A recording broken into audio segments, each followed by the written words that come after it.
On partira sur la Grande Bleue, on ira aussi loin qu'on peut.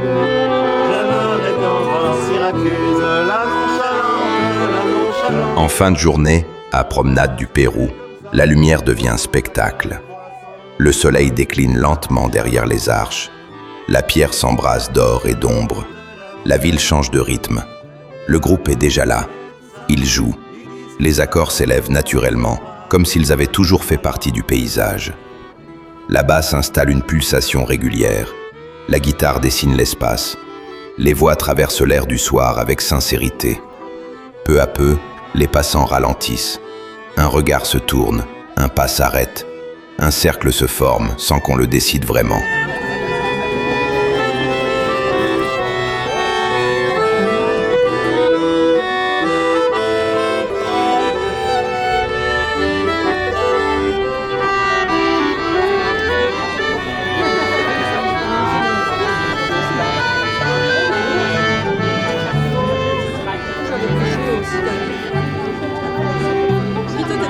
Les paroles ne sont pas récitées, elles sont vécues.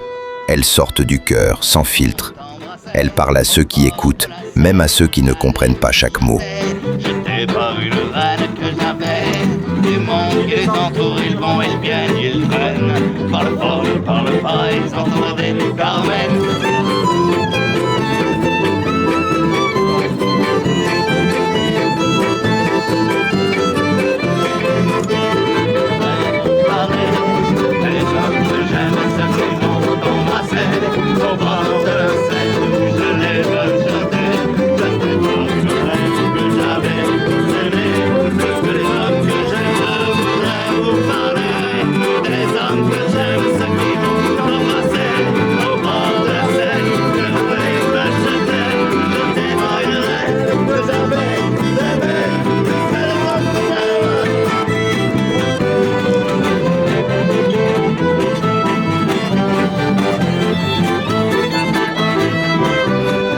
À quelques mètres, une jongleuse fait danser ses poids.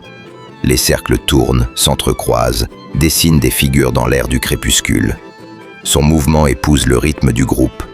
Elle ne fait pas un numéro, elle dialogue. Musique et mouvement se répondent. Autour d'eux, Montpellier observe. Des étudiants, des familles, des voyageurs. Des visages inconnus, réunis par le même instant. Ce n'est pas seulement une performance, c'est une occupation poétique de l'espace public.